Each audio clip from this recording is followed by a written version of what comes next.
El Señor les bendiga, amados hermanos. Les invito a abrir sus Biblias en el libro de los Hechos de los Apóstoles, capítulo 4.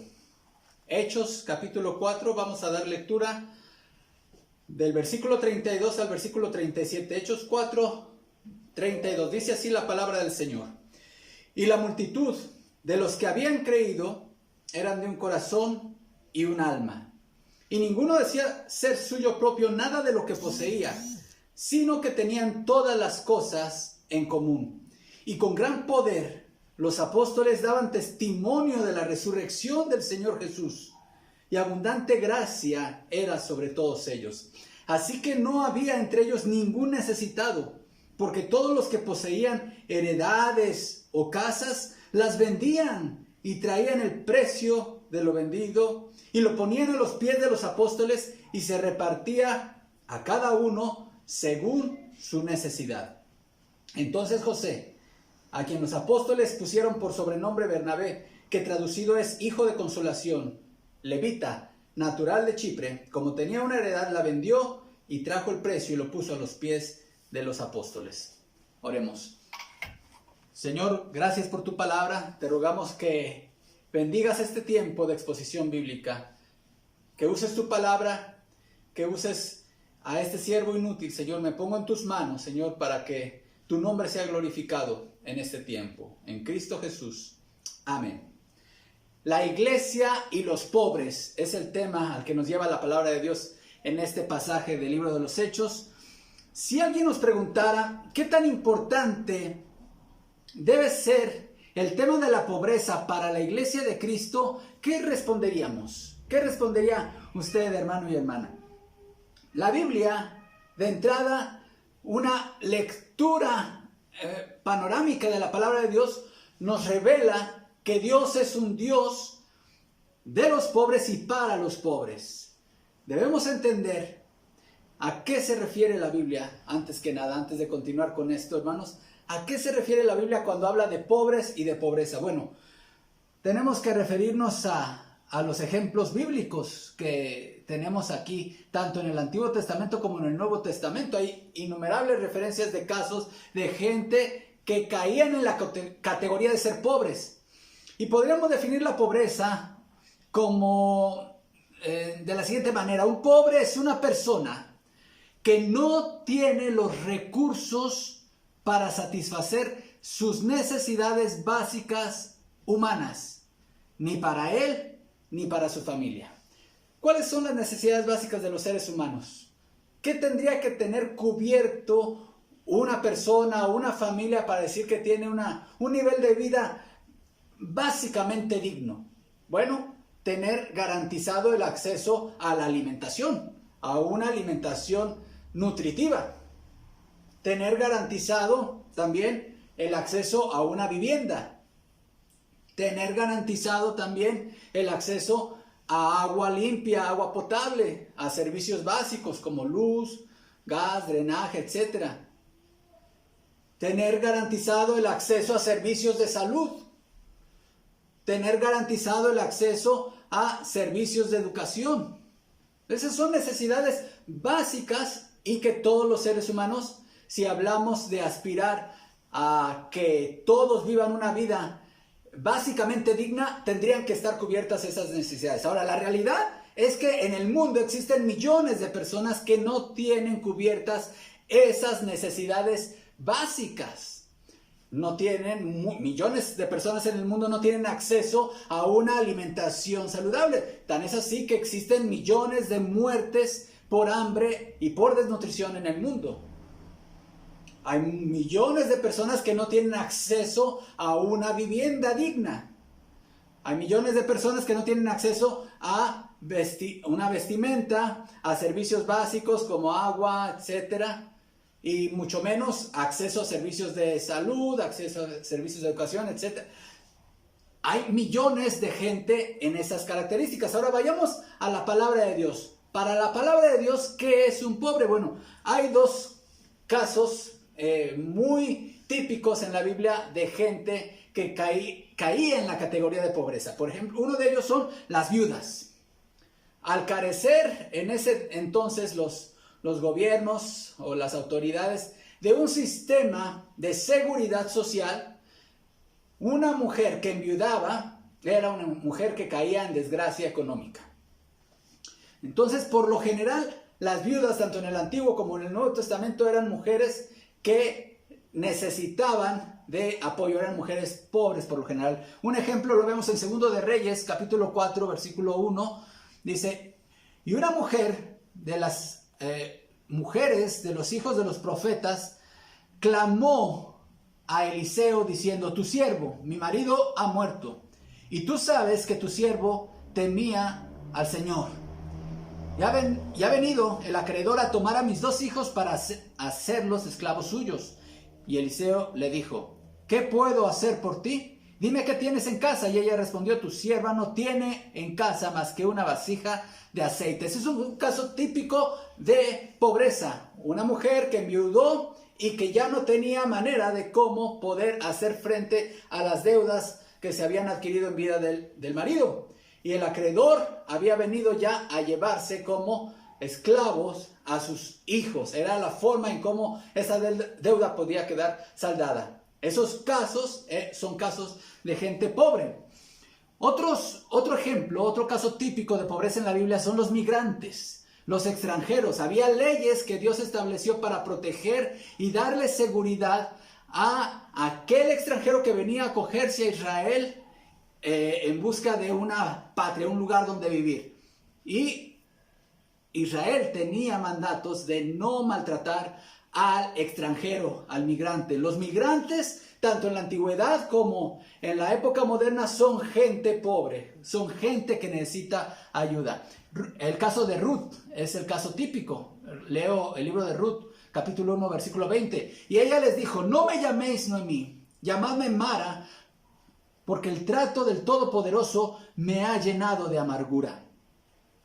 Llena me fui, pero vacía me ha hecho volver el Señor. ¿Por qué me llamáis Noemí? Ya que el Señor ha dado testimonio contra mí y el Todopoderoso me ha afligido. Y volvió Noemí, y con ella su nuera Ruth, la moabita, extranjera. Regresando así de los campos de Moab, llegaron a Belén al comienzo de la siega de la cebada. Y tenía Noemí un pariente de su marido, un hombre de mucha riqueza, de la familia de Elimelech, el cual se llamaba Boz. Y Ruth la moabita dijo a Noemí: te ruego que me dejes ir al campo a recoger espigas en pos de aquel a cuyos ojos halle gracia. Y ella le respondió: ve, hija mía. Esa era justamente una de las instrucciones, uno de los mandatos que Dios había dado para el pueblo de Israel, que cuando fuese la época de la cosecha, lo que caía del fruto no se recogiese, sino que se dejase para el extranjero y que no se les maltratase. Hay muchos pasajes en la Biblia, hermanos, donde nosotros podemos ver que Dios le da importancia al tema de la pobreza y de los pobres. Ellos tienen un lugar prominente en su reino. Y este pasaje que acabamos de leer en Hechos capítulo 4, hermanos, es elocuente si consideramos el contexto que estaba viviendo la iglesia. Recordemos qué había pasado, qué acababan de pasar. La primer persecución, estaban viviendo la primer persecución en la historia de la iglesia cristiana. La iglesia de Cristo en Jerusalén estaba bajo amenaza por parte del Sanedrín. La misma autoridad religiosa que había gestado con la autoridad romana la crucifixión del Señor Jesús, ahora tenía bajo amenaza a los apóstoles del Señor, a Pedro y Juan. Recordemos que no se amedrentó la iglesia, clamó al Señor por valor y de nuevo para que la palabra de Dios se siguiese extendiendo y siguiese predicando. ¿Y qué hicieron? Después de la oración, dice la palabra de Dios que fueron llenos del Espíritu Santo y volvieron a lo suyo, a la misión, atender a los pobres, hermanos. Ellos seguramente conocían el Salmo 41:1, que dice: bienaventurado el que piensa en el pobre, en el día malo lo librará Jehová. Las amenazas del Sanedrín no iban a paralizar a la iglesia en el cumplimiento de su misión. Así que ellos dijeron: bueno, estamos bajo amenaza. El Salmo 41:1 dice: bienaventurado El que piensa en el pobre, en el día malo, lo librará Jehová. ¿Qué hay que hacer entonces? Vamos a lo que nos dice la palabra de Dios. Estamos bajo amenaza, pero hay hermanos aquí que tienen necesidad. No nos importan las amenazas. Nosotros a lo nuestro seguimos haciendo la obra del Señor. Entonces, hermano, ¿qué hacer ante la amenaza? ¿Qué hacer? ¿Qué hace la iglesia de Cristo cuando es amenazado, cuando es perseguida? Seguir cumpliendo su misión de predicar el evangelio y seguir atendiendo las necesidades de los hermanos en carencia. Ahora, ¿qué características tiene una iglesia que piensa y atiende en el pobre? Bueno, hermanos, ya vimos. Una primera característica es que es una iglesia llena del Espíritu Santo. Efesios 4:18 nos dice: no os embriaguéis con vino en lo cual hay disolución, antes bien sed llenos del Espíritu Santo. Ya dijimos, no se trata de cuánto tengo del Espíritu Santo, sino más bien cuánto tiene el Espíritu Santo de mí. Cuando el Espíritu Santo me llena, es cuando el Espíritu Santo me está influenciando. Así como las bebidas embriagantes controlan la conducta, el habla de una persona, así el Espíritu Santo controla todas las dimensiones de la vida de un cristiano. Su hablar, ¿cómo va a hablar? Dice el mismo pasaje de Efesios: hablando entre vosotros con salmos, con himnos y cánticos espirituales. Va a ser un hablar espiritual. Pero también sus relaciones. ¿Cómo va a ser las relaciones de una persona llena del Espíritu Santo? Bueno, una esposa llena del Espíritu Santo se sujetará a su marido. Un esposo lleno del Espíritu Santo amará a su esposa como Cristo amó a la iglesia y se entregó a sí mismo por ella. Un hijo lleno del Espíritu Santo obedecerá a los padres.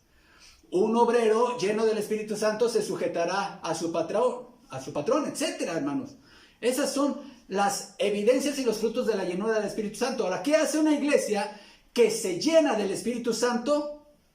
Aquí nos lo dice la palabra de Dios en el versículo 31. Y cuando hubieron orado, el lugar en que estaban congregados tembló, y todos fueron llenos del Espíritu Santo. ¿Y qué pasó? Y hablaban con denuedo la palabra de Dios. Una iglesia llena del Espíritu Santo predicará el evangelio y hablará con denuedo la palabra de Dios. Pero también, hermanos, note el siguiente fruto de la llenura del Espíritu Santo en el versículo 32. Y la multitud de los que habían creído era de un corazón y un alma. Una iglesia llena del Espíritu Santo será una iglesia unida. Y ninguno decía ser suyo propio nada de lo que poseía, sino que tenían todas las cosas en común. Atenderán la necesidad al interior de la iglesia. Esos son los frutos, hermanos. Una iglesia llena del Espíritu Santo atenderá al pobre, al hermano y a la hermana necesitada. Entonces, una primera característica, de acuerdo a este pasaje, hermanos, una primera característica de una iglesia que piensa en el pobre es que es una iglesia unida, ya como lo leímos en el versículo 32. Y la multitud de los que habían creído era de un corazón y un alma. Las palabras griegas aquí son cardia, de cardíaco, de corazón. Era de un corazón y un alma. La palabra aquí es espíritu, hermanos. Es una expresión sumamente profunda. Y esa es una aspiración a la cual toda iglesia local debemos aspirar, hermanos. Una iglesia llena del Espíritu Santo será de un corazón y de un alma. La palabra de Dios nos advierte en contra de las divisiones en la iglesia, hermanos. La iglesia de Corinto sufrió de este cáncer acerca de las divisiones y el apóstol Pablo los amonesta en su primera epístola. Empieza, de hecho, abordando como el primer punto de su epístola en 1 Corintios capítulo 1. Dice: os ruego pues, hermanos, por el nombre de nuestro Señor Jesucristo, que habléis todos una misma cosa, y que no haya entre vosotros divisiones, sino que estéis perfectamente unidos, en una misma mente y en un mismo parecer. Note cómo son palabras y expresiones muy parecidas. Eran de un corazón y un alma. Aquí dice: estén unidos en una misma mente y en un mismo parecer. Porque he sido informado acerca de vosotros, hermanos míos, por los de Cloé. Y ya alguien pudiese decir: ay, voltearon a ver a los de Cloé y dijeron: ya fueron con el chisme con el apóstol Pablo. No, hermanos, era un problema importante y el apóstol Pablo debía tener conocimiento de lo que estaba pasando en la iglesia. He sido informado acerca de vosotros, hermanos míos, por los de Cloé, que hay entre vosotros contiendas. Quiero decir que cada uno de vosotros dice, yo soy de Pablo, yo soy de Apolos, y yo de Cefas, y yo de Cristo. ¿Acaso está dividido Cristo? ¿Fue crucificado Pablo por vosotros? ¿O fuisteis bautizados en el nombre de Pablo? De manera que yo, hermanos, no pude hablaros, y esto lo vuelve, aquí está hablando ya en el capítulo 3, hermanos, y vuelve a retomar el tema de las divisiones en la iglesia de Corinto. Dice Pablo, de manera que yo, hermanos, no pude hablarles como a espirituales, sino como a carnales, como a niños en Cristo. Os di a beber leche y no vianda, es decir, alimento sólido, carne, porque aún no eran capaces. Ni son capaces todavía porque aún son carnales. Pues habiendo entre ustedes celos, contiendas y disensiones, ¿no son carnales y andan como hombres? Porque diciendo el uno, yo ciertamente soy de Pablo, y el otro, yo soy de Apolos, ¿no son carnales? ¿Qué pues es Pablo? ¿Y qué es Apolos? Servidores por medio de los cuales habéis creído, y eso según lo que a cada uno concedió el Señor. Entonces, para poder nosotros cumplir con el ministerio de ayuda al pobre, ayuda al necesitado, hermanos, necesitamos ser una iglesia unida, ser de un corazón y un alma. Ya dijimos, la llenura del Espíritu Santo y la unidad son las fuentes que generan el ministerio de misericordia en la iglesia. Pero en segundo lugar, hermanos, una iglesia que piensa en el pobre es una iglesia cuyos miembros son capaces de renunciar a su derecho de posesión. Esto puede sonarles a ustedes bastante fuerte, pero vamos a ver qué dice la palabra de Dios respecto a esto. Leo la segunda parte, nuevamente el versículo 32 de Hechos 4. Y la multitud de los que habían creído era de un corazón y un alma, y ninguno decía ser suyo propio nada de lo que poseía, sino que tenían todas las cosas en común. Hermanos, Dios reconoce el derecho a la propiedad privada. Dios reconoce el derecho a la propiedad privada. Dios no está peleado con el hecho de que los seres humanos adquieran bienes. Si nos vamos a los 10 mandamientos, hermanos, hay 2 mandamientos en donde se deja claro que Dios reconoce el derecho de los seres humanos de ser dueños de algo. Éxodo 20:15 dice, no hurtarás. Esto deja implícito que los seres humanos tenemos posesiones, tenemos cosas que nos pertenecen. Y por lo tanto, si alguien más hurta lo que es mío, está cometiendo un pecado, está violando este mandamiento. Y el otro mandamiento, que es el número 10, en versículo 17, dice, no codiciarás la casa de tu prójimo. No codiciarás la mujer de tu prójimo, ni su siervo, ni su criada, ni su buey, ni su asno, ni cosa alguna de tu prójimo. Entonces, Dios no está peleado con el tema de la propiedad humana, de la propiedad privada, hermanos. El que la gente, las personas tengamos posesiones. Siempre que los medios sean lícitos y moralmente aceptables delante de Dios, ante los ojos de Dios, el ser humano puede tener propiedades y bienes propios. Dios no ve eso como pecado. El que tú tengas una casa o incluso más de una casa, tengas terrenos, tengas vehículos, inversiones, etcétera, propiedades, eso no tiene ningún problema Dios con eso. Pero sí Dios advierte a las personas que se inician en el camino del enriquecimiento. Si tú deseas convertirte en una persona rica y estás ya haciendo un proyecto de vida para ser alguien muy rico, ya dijimos, no es pecado, pero sí Dios te hace las siguientes advertencias a ti.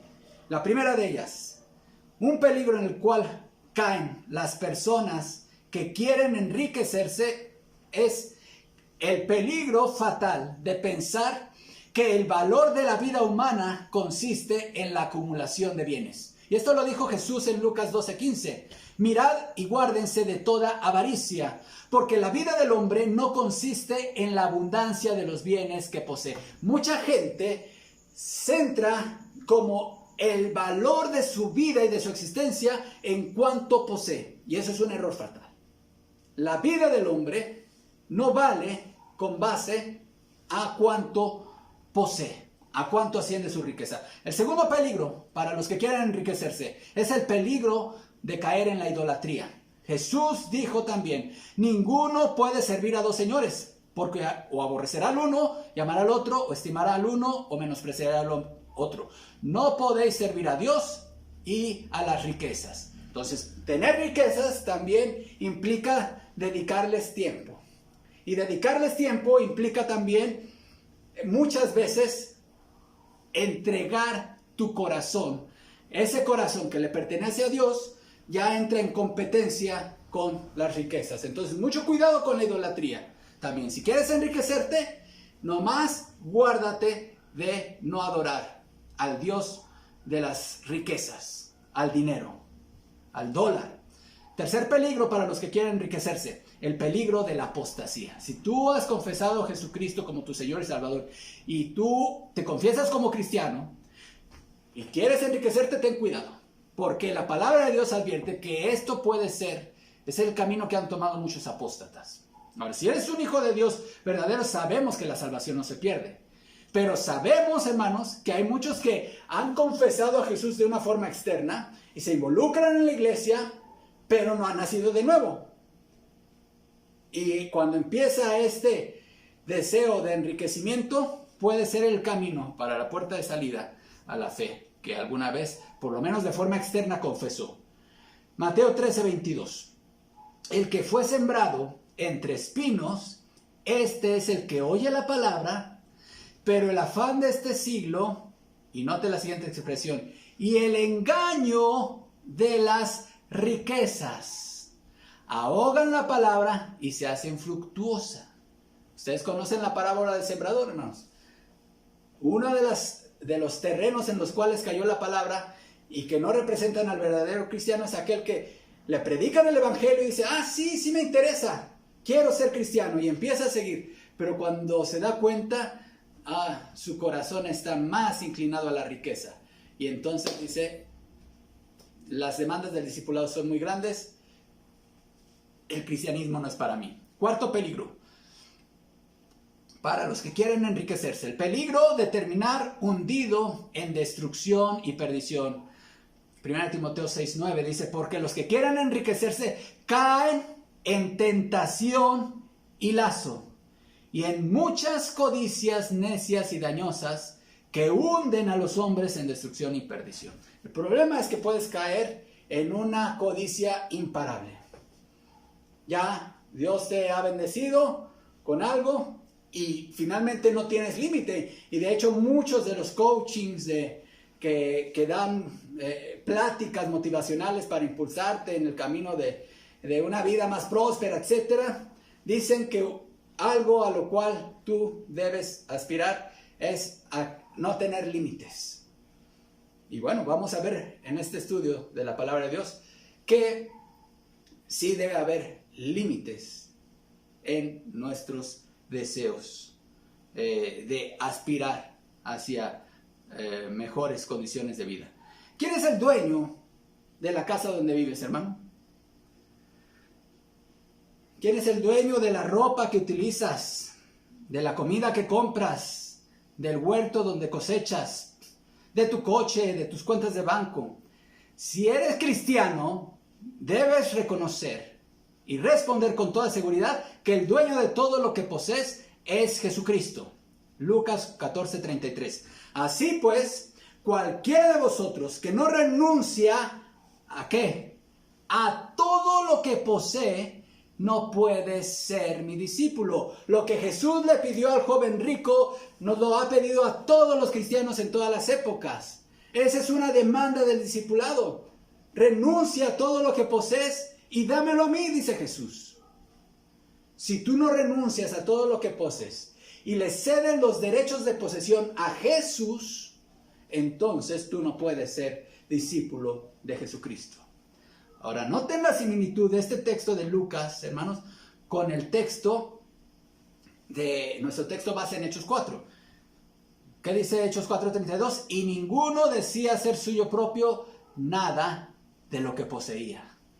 ¿Y qué dijo el Señor Jesús en la demanda del discipulado? Y cualquiera de vosotros que no renuncia a todo lo que posee no puede ser mi discípulo. Estos hermanos de la iglesia de Jerusalén habían entendido el costo del discipulado, hermanos. Si tú te consideras seguidor de Jesús y no has renunciado a tu derecho de posesión y no le has entregado a Jesús el derecho de posesión de lo que posees, no eres discípulo de Jesús. No lo digo yo, lo dice la palabra de Dios, lo dice el mismo Jesucristo en su santa palabra. Esta expresión, sino que tenían todas las cosas en común. ¿Qué quiere decir esto, hermanos? Quiere decir que un día tú puedes llegar a la casa de la familia, de cualquier familia de la iglesia, llegar, abrir el refrigerador y sin avisar, servirte y empezar a comer ahí, y de repente tomar las llaves del coche y encenderlo y decirle, hermanos, pues me lo llevo porque este coche es de la comunidad, ¿eh? ¿Significa eso? No, eso no significa, no es lo que está diciendo esa expresión de que tenían todas las cosas en común. Eso no es lo que está diciendo la palabra de Dios. Ahora, ¿a qué se refiere esta expresión? Esta es la primera referencia a los bienes de la iglesia. Lo que se traía a los pies de los apóstoles, eso en ese momento que se pone a los pies de los apóstoles, ya no era de ellos, ya era de la iglesia. Y lo que es de la iglesia ya no son bienes privados, son de la comunidad, son de toda la iglesia. Así como existen aquí en México, existen bienes privados y bienes públicos. Los bienes públicos son aquellos que administra el Estado. Por ejemplo, un parque, un edificio de gobierno o cualquier otro recurso económico que está dentro de las tesorerías municipales, estatales o federales, pues son bienes públicos, no son privados. Entonces, en la iglesia sucede algo similar. Cuando tú entregas algo al Señor, ya no es tuyo, ya es del Señor. ¿Cuántos casos terribles hemos conocido de gente? Apenas escuchaba acerca del caso de un hermano en una región aquí del estado de Puebla que donó un terreno para que se construyera el templo. Y el templo se construyó, obviamente con las ofrendas de los hermanos. Fallece este hermano y sus hijos ahora ya están reclamando la propiedad para ellos. Uno quiere poner, creo que, una bodega y otro quiere poner, creo que, una guardería. ¿Qué es eso, hermanos? Nunca se entregó completamente este terreno. O sea, si tú vas a entregar algo a la iglesia, ya no es propiedad privada. Ya es del Señor. Son bienes en común, hermano. Los fondos que cualquier iglesia tiene en la tesorería de la iglesia, hermanos, no son propiedad privada de alguien de la iglesia. No pertenecen al hermano que más ofrendas aporta. No son del tesorero, ni del pastor, ni de la familia más influyente. No, esos bienes han sido consagrados a Dios y son sagrados. Cuando una familia dona un terreno para la construcción del templo, ese terreno ya dejó de ser propiedad de un particular. Ahora es propiedad de la iglesia. Algo importante a considerar aquí, hermanos, es que nadie en la iglesia de Jerusalén estaba obligado a participar en esta labor de donación y de ofrendar a los pobres. Esto era algo totalmente voluntario a medida que el Espíritu Santo te estaba moviendo a hacer. No estaban los apóstoles ahí llevando un registro de a ver quién ya donó y quién no ha donado, de una manera coercitiva. Esto era totalmente voluntario como el principio bíblico general para el sostenimiento de la iglesia. Un tercer principio, hermanos, una tercera característica de una iglesia que piensa en el pobre, es que es una iglesia que conoce su misión en el mundo. Noten el versículo 33. Y con gran poder los apóstoles daban testimonio de la resurrección del Señor Jesús, y abundante gracia era sobre todos ellos. Notemos, hermanos, cómo esta iglesia no se convirtió solamente en una agencia de beneficencia pública, sino que seguía siendo la embajada del reino de Dios en la tierra. La embajada del reino de Dios. Ellos siguieron proclamando y tenían muy claro que la misión por la cual existían en el mundo era proclamar el evangelio de Jesucristo. No se distrajeron únicamente con la ayuda social, sino que seguían enfocados en su misión. La iglesia debe tener claro que su existencia en este mundo es dar el testimonio de Jesucristo, proclamar su evangelio. Muchas iglesias hoy han naufragado en su teología pensando que la iglesia existe para acabar con la desigualdad social. Y aquí tenemos dos extremos muy grandes, hermanos. Por un lado, tenemos el liberalismo teológico que prácticamente ha desechado la proclamación del evangelio y se han enfocado y piensan que la iglesia es únicamente ayuda social sin proclamación del evangelio. Bueno, este pasaje de Hechos 2 está descartando esa posibilidad. La iglesia debe predicar el evangelio y esa es su misión primordial. Pero el otro extremo, que es igualmente dañino, tan dañino como el liberalismo, es el fundamentalismo. Y el fundamentalismo ha enseñado que la iglesia solamente debe predicar el evangelio y no distraerse en acción social. Y eso es falso, eso no lo encontramos en la palabra de Dios. Ambas cosas van de la mano. En cuarto lugar, una iglesia que piensa en el pobre es ejemplo en el combate a la pobreza en la comunidad. Una iglesia que piensa en el pobre es ejemplo en el combate a la pobreza de la comunidad. Leo los versículos 34 al 37. Así que no había entre ellos ningún necesitado, porque todos los que poseían heredades o casas las vendían y traían el precio de lo vendido, y lo ponían a los pies de los apóstoles, y se repartía a cada uno según su necesidad. Entonces José, a quien los apóstoles pusieron por sobrenombre Bernabé, que traducido es hijo de consolación, levita, natural de Chipre, como tenía una heredad, la vendió y trajo el precio y lo puso a los pies de los apóstoles. Hermanos, tener necesidad no es algo agradable. Ser pobre no es una virtud. De acuerdo con la teología bíblica, la pobreza no forma parte del diseño original de Dios para la vida humana. De hecho, ponga atención aquí, hermanos, la pobreza es una de las consecuencias de la caída del hombre en pecado. Génesis 3:17. Entonces dijo Adán: por cuanto has escuchado la voz de tu mujer y has tomado del árbol del cual te ordené diciendo, no comerás de él, maldita será la tierra por tu causa. Note esto: con trabajo comerás de ella todos los días de tu vida. Versículo 18, escuche: espinos y abrojos te producirá y comerás de las plantas del campo. Con el sudor de tu rostro comerás el pan hasta que vuelvas a la tierra, porque de ella fuiste tomado, pues polvo eres y al polvo volverás. Entonces, todo este sistema de trabajo arduo y cosechar poco, y que tú siembras algo y te da espinos y abrojos, hermano, es consecuencia de la caída del pecado. Entonces, la pobreza, hermanos, debe ser vista en la iglesia no como una virtud a la cual debamos aspirar, sino un mal que debemos combatir. Mucha gente, desde épocas remotas, ha soñado con un mundo sin pobreza. Bueno, pues la iglesia de Jerusalén, hermanos, no solamente soñó con una iglesia sin pobres, sino que consiguió que no hubiera entre ellos ningún necesitado. Note cómo logró combatir exitosamente la pobreza que había entre ellos con esta expresión: no había ningún necesitado. Ahora, ¿cómo lograron esto, hermanos? ¿Cómo lograron llegar a este punto en el cual no hubiese ningún necesitado entre ellos.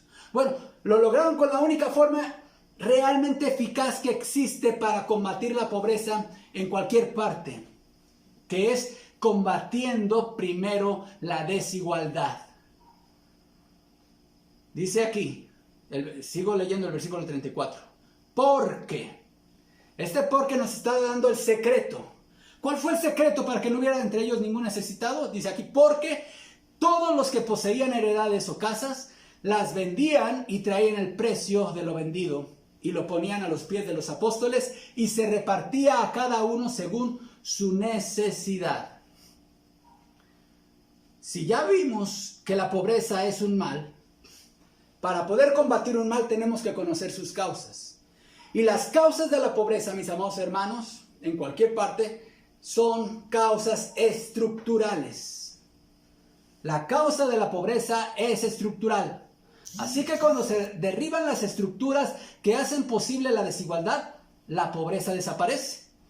Pero ¿qué es lo que hace que alguien que tiene muchas posesiones, hermanos, alguien que tiene mejores condiciones de vida, dé el paso de renunciar a ellas para que otros salgan de la pobreza? La respuesta es solamente el poder de Dios. A lo largo de la historia ha habido movimientos reformadores para hacer que la iglesia sea una iglesia sensible a la pobreza. Todos seguramente conocemos el caso dentro del romanismo muy conocido de la Reforma franciscana. Pero del lado protestante, hermanos, se ha señalado como uno de los pre-reformadores a Pedro Baldo, fundador del movimiento de los valdenses. El movimiento valdense surge en el siglo XII a partir del movimiento de los pobres de Lyon, en Francia, y de la predicación de Pedro Baldo. Es actualmente considerada como una iglesia protestante, movimiento al que se unió en el siglo XVI. Pero otro movimiento más cercano a nuestras fechas es el movimiento de Lausana. El movimiento de Lausana surgió en el Congreso Internacional de Evangelización Mundial en Lausana, Suiza, en 1974, convocado por el reverendo Billy Graham y el obispo anglicano Jack Tyne. En 1974, unos 2.700 participantes invitados de más de 150 naciones se reunieron en Lausana, Suiza, durante 10 días de debate, el compañerismo, la adoración y la oración. Entre los oradores estuvieron algunos de los pensadores más respetados del mundo cristiano de la época, incluyendo a Samuel Escobar, Francis Schaeffer, Henry Call y John Stott. Un logro importante del Congreso fue desarrollar el Pacto de Lausana. John Stott presidió el comité de redacción y se describe mejor como su principal arquitecto. Este iba a ser una alianza con Dios declarado públicamente y un pacto entre sí, sino que ha demostrado ser uno de los más utilizados ampliamente en los documentos de la historia de la Iglesia moderna. El Pacto de Lausana ha ayudado a definir la teología evangélica y la práctica y ha establecido el escenario para muchas nuevas asociaciones y alianzas. Pero quiero compartir con ustedes, hermanos, lo que dice este pacto en el apartado número 5. Note lo que dice. Afirmamos que Dios es tanto el creador como el juez de toda la humanidad. Por lo tanto, debemos compartir su preocupación por la justicia y la reconciliación en toda la sociedad humana y por la liberación de los hombres y las mujeres de toda clase de opresión. Dado que los hombres y las mujeres son hechos a la imagen de Dios, toda persona, independientemente de su raza, religión, color, cultura, clase, sexo, edad, tiene una dignidad intrínseca por la que debe ser respetada y servida, no explotada. Aquí también expresamos nuestra contrición, tanto por nuestra negligencia como por haber, note esto, considerado en ocasiones a la evangelización y a la participación social como mutuamente excluyentes. Aunque la reconciliación con otras personas no equivale a la reconciliación con Dios, ni la acción social a la evangelización, ni la liberación política a la salvación, aunque eso no equivale, hermanos, sí afirmamos, no obstante, que tanto la evangelización como la participación sociopolítica forman parte de nuestro deber cristiano, pues ambas son expresiones necesarias de nuestras doctrinas de Dios y del hombre, de nuestro pensamiento y y de nuestro amor por nuestro prójimo y de nuestra obediencia a Jesucristo. El mensaje de salvación implica, escuche esto también, hermanos, implica también un mensaje de juicio contra toda forma de alineación, opresión y discriminación. Y no debemos temer denunciar el mal y la injusticia donde quiera que existan. Cuando las personas reciben a Cristo, nacen de nuevo a su reino. Y deben buscar no solo exhibir, sino también difundir la justicia del reino en medio del mundo inicuo. La salvación que decimos tener debería estar transformándonos en la totalidad de nuestras responsabilidades personales y sociales. La fe sin obras está muerta. Pero quiero leer únicamente la parte final del apartado 9 de este pacto de Lausana. Todos estamos impactados por la pobreza de millones de personas y afligidos por las injusticias que la causan. Quienes vivimos en situaciones acomodadas, aceptamos nuestro deber de desarrollar un estilo de vida sencillo a fin de contribuir de manera más generosa, tanto para la asistencia como para la evangelización. Fin de la cita. Quiero terminar este mensaje con algunas aclaraciones necesarias a esta exposición bíblica, hermanos. En primer lugar, esta exposición bíblica sobre Hechos capítulo 4, versículos 32 en adelante, con esta predicación no estamos dando un discurso de orientación política. En esta iglesia, hermanos, nosotros siempre defenderemos el derecho que cada quien tiene de ejercer libremente su pensamiento propio y tener una orientación política propia. Así que nadie se confunda con este mensaje, concluyendo equivocadamente, hermanos, que nosotros debemos alinearnos a tal o cual, o tener tal o cual pensamiento político. No se trata de esto, hermanos. Segunda aclaración. La misión de la iglesia, de acuerdo a Mateo capítulo 28, es hacer discípulos a todas las naciones, lo cual incluye dos cosas, y la primera es insustituible: la proclamación del Evangelio Redentor de Jesucristo. Esta proclamación de este Evangelio en toda su pureza, sin añadiduras, sin omisiones, a todas las personas y a todas las naciones. Pero también incluye esta gran comisión la enseñanza de los mandamientos de Jesús, enseñándoles que guarden todas las cosas que os he mandado. No solamente a través de clases, sino con el ejemplo de una vida socialmente responsable. Tercera aclaración. La iglesia debe ver a la pobreza como un producto de la caída del hombre en pecado y por lo tanto como un mal al cual combatir y no como una virtud a la cual fomentar. Hermanos, nosotros aquí en el contexto evangélico, los pastores y predicadores no hacemos votos de pobreza. Sí lo saben, ¿no? Sin embargo, hay en el pensamiento de muchas personas que el pastor y su familia deben de vivir por debajo del nivel de dignidad humana. Qué triste, hermanos.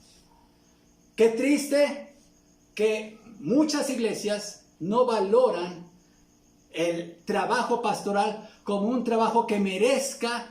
No estoy hablando, hermanos, aquí de que las iglesias deben de darle al pastor y tener la casa pastoral en la vista y que el pastor esté con coches último modelo estrenando cada año y que cada tiempo le estén comprando trajes y una vida ostentosa. No, hermanos, esos predicadorcillos de la prosperidad no son siervos de Jesucristo.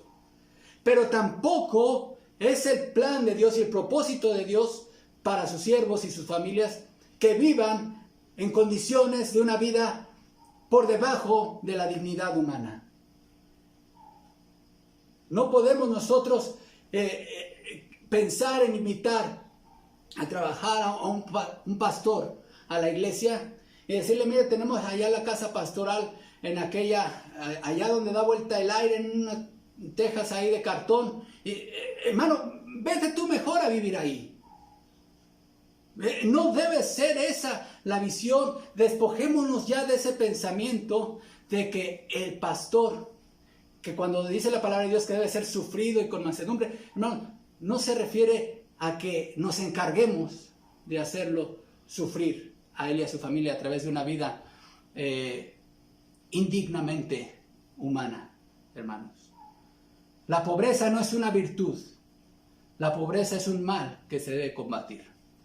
No es agradable tener necesidad, nunca lo ha sido, y Dios no ve la pobreza como una virtud. Los beneficiarios, hermanos, otra aclaración. Los beneficiarios de este programa de apoyo en la iglesia de Jerusalén no eran hermanos, vamos a llamarles baquetones, tipo don Ramón, ¿verdad? Que siempre andaba, salía a buscar trabajo, pero con ganas de no encontrar. La Biblia no fomenta el apoyo económico a personas que pudiendo trabajar y ocuparse deliberadamente no lo hacen. Segunda Tesalonicenses 3:6. Pero les ordenamos, hermanos, en el nombre de nuestro Señor Jesucristo, que se aparten de todo hermano que ande desordenadamente y no según la enseñanza que recibisteis de nosotros. Porque ustedes mismos saben de qué manera deben imitarnos, pues nosotros no anduvimos desordenadamente entre ustedes, ni comimos de balde el pan de nadie, sino que trabajamos con afán y fatiga día y noche para no serles gravosos a ninguno de ustedes. No porque no tuviéramos el derecho, sino para darles un ejemplo para que nos imiten. Porque también cuando estábamos con ustedes les ordenábamos esto: si alguno no quiere trabajar, tampoco coma.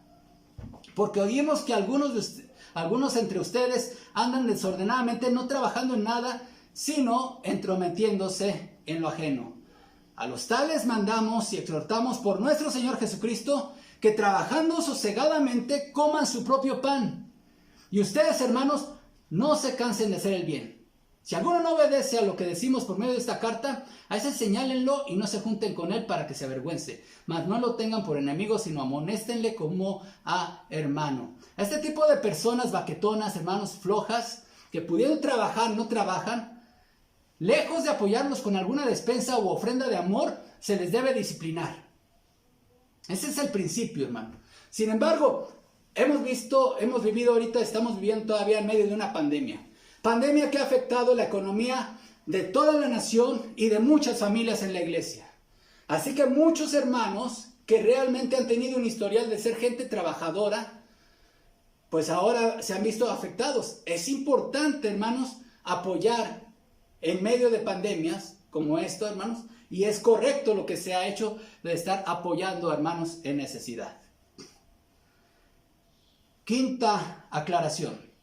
Si estás pensando en ayudar a alguien en necesidad, verifica primero que las necesidades de tu familia estén cubiertas.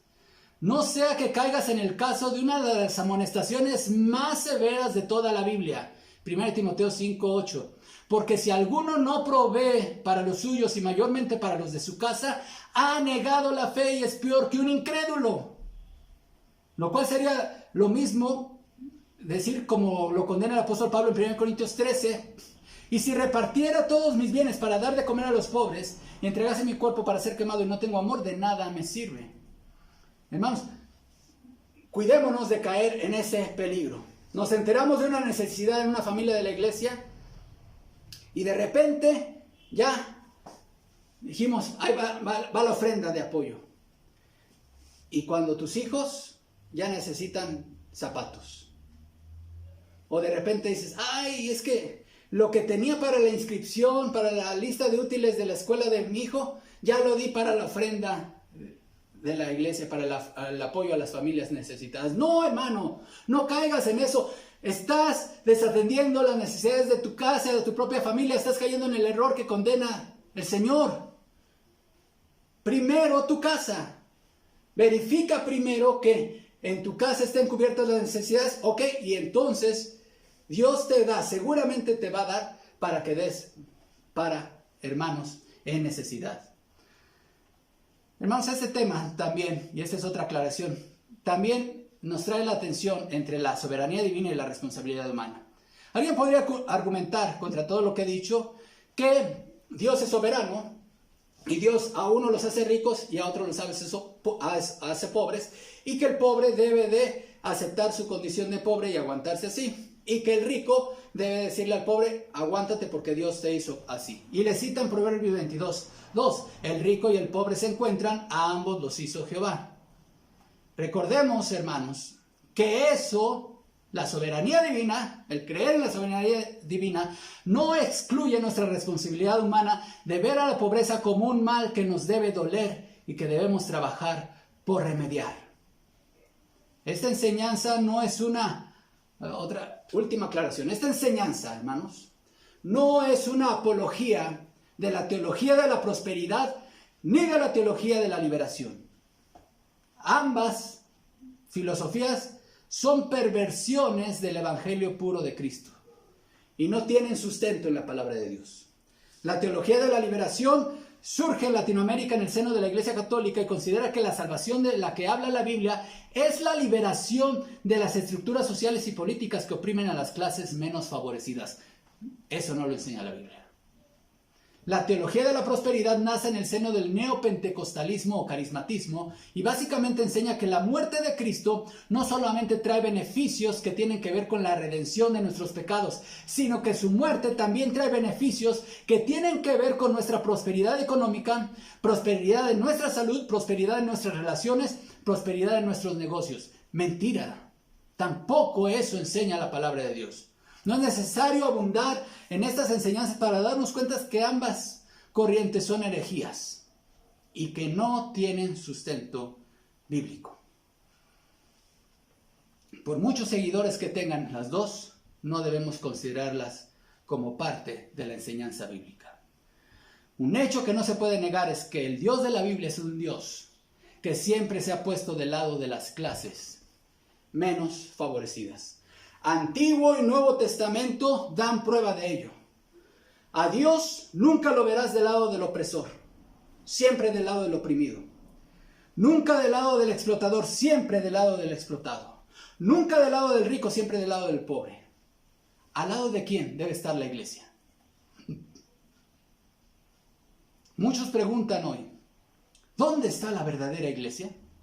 La verdadera iglesia la encontrarás al lado del pobre, al lado del hambriento, al lado del sediento, al lado del indígena, al lado del marginado, al lado del migrante. Si alguien no está de acuerdo, lo invito respetuosamente a que lea la Biblia. Vamos a orar. Señor, ayúdanos a ser sensibles a las necesidades materiales que existen y se dan en el seno de tu iglesia. Que seamos sensibles a esas carencias que se dan. Ayúdanos a cambiar nuestro entendimiento y que pensemos de acuerdo a la Biblia, de acuerdo a lo que tú nos dices en tu palabra, Señor. Ayúdanos a ser la iglesia que tú esperas ver, al lado del necesitado, al lado del marginado, al lado del pobre. En Cristo Jesús oramos. Amén. Que el Señor les bendiga, hermanos.